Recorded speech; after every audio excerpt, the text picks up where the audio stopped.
sur la plateforme de TeamTaylor. Aujourd'hui, nous vous présenterons comment ajouter un candidat et gérer son profil depuis la plateforme.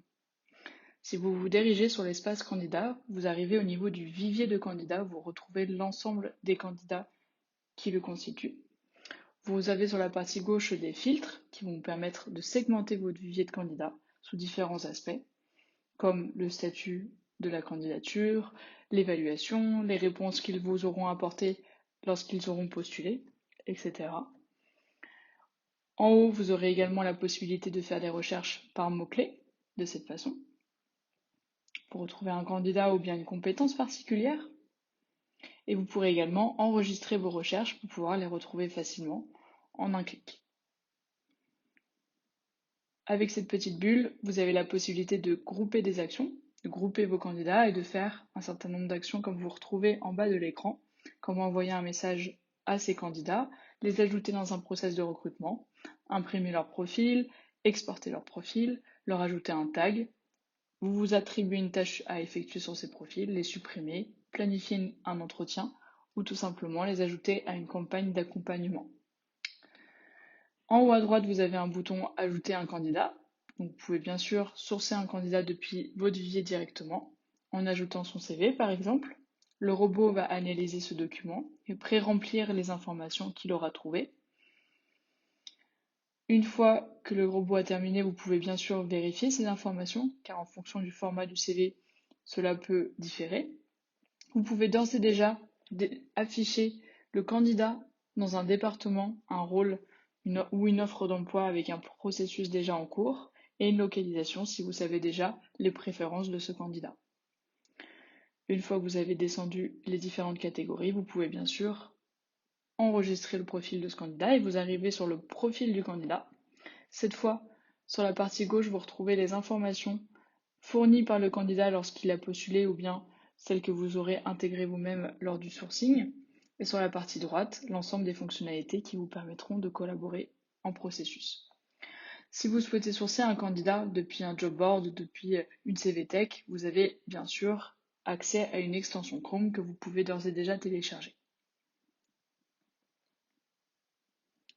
Au niveau des offres d'emploi, en cours de processus, vous avez également la possibilité d'ajouter des candidats. Au niveau du processus ici, vous retrouvez les candidats dans chaque étape du processus de recrutement. Et quand on retourne sur le profil du candidat, on retrouve les fameuses informations ajoutées. À gauche, la partie activité correspond à l'historique de ce qui s'est passé sur le profil de ce candidat. La partie note vous permet de collaborer avec votre équipe de recrutement en taguant un membre de l'équipe ou bien toute l'équipe et en laissant un message lié à ce profil de candidat. À chaque fois, vous aurez la possibilité d'ajouter un document supplémentaire depuis votre poste de travail et bien sûr de décider du niveau de confidentialité de cette note, notamment quand vous évoquez des données salariales par exemple. Une fois que vous avez publié ces commentaires, vous avez la possibilité de réagir aux notes de chacun. Pensez bien à taguer les personnes auxquelles vous vous adressez afin qu'elles soient notifiées. Dans la partie message, vous retrouvez tout ce qui est message et email d'échange avec le candidat, avec la possibilité d'intégrer des templates déjà présents, de le rédiger à la main, d'ajouter des questions supplémentaires à vos candidats, des documents, GIF, emojis, etc.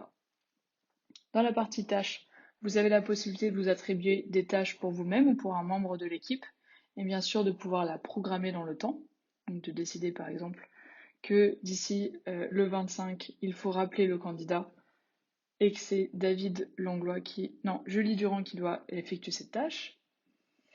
Évaluation, c'est un endroit où vous allez pouvoir donner votre impression générale sur le profil du candidat, plutôt au niveau du candidat en lui-même que sa candidature pour le rôle. Et chaque membre de l'équipe de recrutement pourra mettre son propre avis, sous forme d'étoile et bien sûr avec un commentaire aussi long que souhaité. Vous pouvez bien sûr supprimer votre évaluation si vous changez d'avis ou la réadapter. La moyenne des évaluations de tous les membres de l'équipe s'affichera sur la gauche au niveau du profil du candidat. Dans la partie entretien, vous retrouvez les kits d'entretien qui vont vous permettre de structurer vos entretiens avec pourquoi pas des instructions laissées à votre équipe, les différentes questions que vous souhaitez poser à vos candidats en cours d'entretien sous différents formats, où vous pourrez du coup indiquer les réponses directement ici, et pourquoi pas un système de scorecard, donc fiche d'évaluation, avec les traits de personnalité et les traits de compétences que vous attendez pour le rôle en question. Enregistrer. Au niveau du profil, vous allez pouvoir observer l'aspect données et confidentialité, donc le niveau de consentement que le candidat vous donne pour l'aspect RGPD. Vous pourrez bien sûr planifier un entretien avec lui manuellement, avec un certain nombre d'informations, et bien sûr en rose les disponibilités de votre calendrier en temps réel.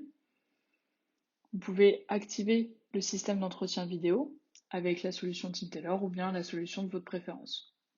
Avec la partie partagée, vous pourrez partager le profil du candidat à l'extérieur de l'ATS, c'est-à-dire à quelqu'un qui n'a pas un accès utilisateur, et définir quel niveau d'information vous souhaitez lui transmettre, sous forme de lien ou sous forme d'email. Vous pouvez bien sûr également intégrer ce candidat à un autre process de recrutement, directement ici, le transférer dans un autre département, l'ajouter à une campagne d'accompagnement, lui envoyer une enquête de satisfaction, imprimer ou éditer son profil. En bas de l'écran, vous retrouvez dans quel process de recrutement il est intégré et à quelle étape il se retrouve, et vous pouvez bien sûr le déplacer tout simplement de cette façon. Vous pouvez rejeter le profil du candidat. Attention, vous avez toujours une alerte quand un candidat a été sourcé pour vous prévenir, et vous pourrez à chaque fois décider d'envoyer un message ou non au candidat, le personnaliser et décider du délai d'envoi. Une fois que vous avez rempli l'évaluation et la scorecard, vous voyez au niveau du profil du candidat le niveau d'évaluation que vous lui aurez attribué. Donc en un clin d'œil, vous pouvez observer ce candidat et évaluer l'intérêt de ce candidat.